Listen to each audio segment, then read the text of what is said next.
So welcome to another vlog. Welcome to our YouTube channel Couple Bikers BD. আর আজকে আমরা কথা বলবো ইয়ামাহার higher CC নিয়ে।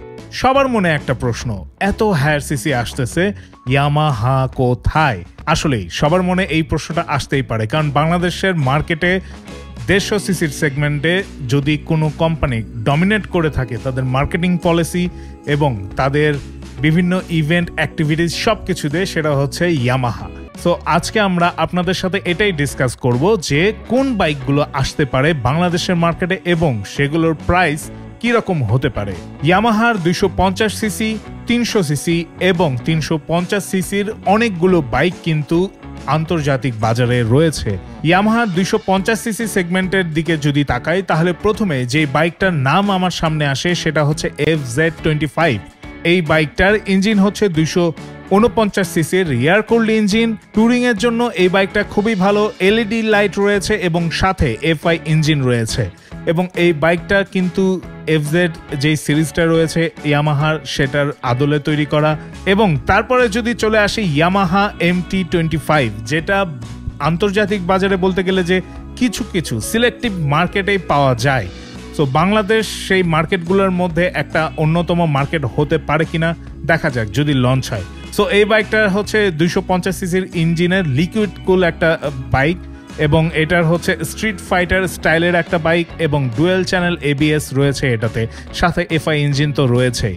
এবং পরবর্তীতে যদি আমরা যাই তাহলে থাকে হচ্ছে ইয়ামাহা R25, যেটাও নির্দিষ্ট কিছু মার্কেটে পাওয়া যায়। 250 সিসি লিকুইড কুল ইঞ্জিনে রয়েছে স্পোর্টস বাইকের ডিজাইন, যেটা আমরা R15 এ দেখতে পারি এবং তার সাথে রয়েছে দুইটা এলইডি হেডলাইটের স্টাইল, যেটা R15 এর ভার্সন 3 তে দেখা যায়।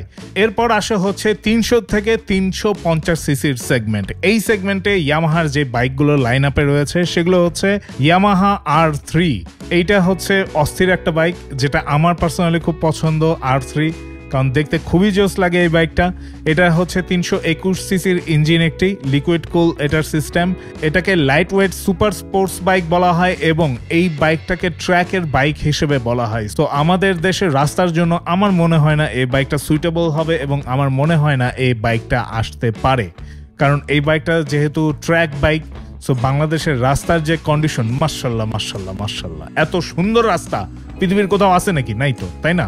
আমাদের দেশে আছে, কিন্তু এই বাইক আমাদের দেশে চলার যোগ্যতা রাখে না, কারণ আমাদের দেশের রাস্তা খুবই হাই কোয়ালিটির। এরপর যদি আসি, সেটা হচ্ছে আমার আরেকটা one of the most favourite bike ইয়ামাহার হায়ার সিসির মধ্যে, সেটা হচ্ছে MT-03 এবং 221 সিসির এটা লিকুইড কুল ইঞ্জিন এবং সাথে এটা রয়েছে এক্সিলেন্ট একটা সিটি পারফরমেন্স। এবং যদি টুরিং বলেন সেটা তো আপনি পাবেন, হাইওয়েতে এটার পারফরমেন্স ভালো পাবেন এবং সাথে স্ট্রিট ফাইটার যে লুকটা, যেটা আমরা সাধারণত MT-15 দেখি, সেই টাইপের একটা লুক।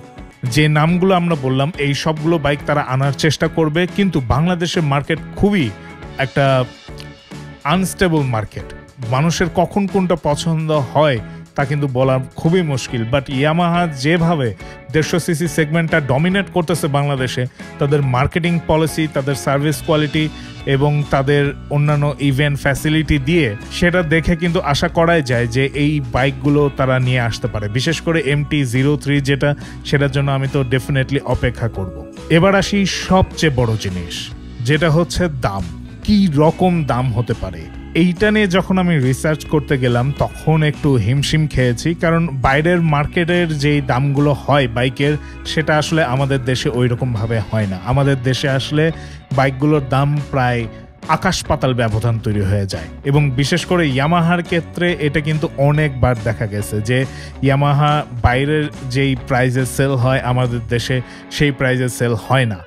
সো এইটা দেখে আমি চিন্তা করলাম যে আচ্ছা, R15 ভার্সন 4 এর বর্তমান প্রাইসটা কত, এটা আগে দেখি, যেহেতু এটা 150 সিসি সেগমেন্টের একটা বাইক। তো ওইটার প্রাইস যখন দেখতে গেলাম প্রায় 6 লাখের কাছাকাছি, তো কাগজপত্র সহ আরও বহুত। তো আমি চিন্তা করলাম যে এই 150 সিসি বাইক যদি 6 লাখ হয়, তাহলে এইটা একটা মিরাকেলই হতে পারে। ইয়ামাহা এই 6 লাখের মধ্যে এই হায়ার সিসিগুলো আনবে, অথবা এটা একটা আকাশ ছোঁয়া স্বপ্ন হয়ে যাবে অনেকের জন্য।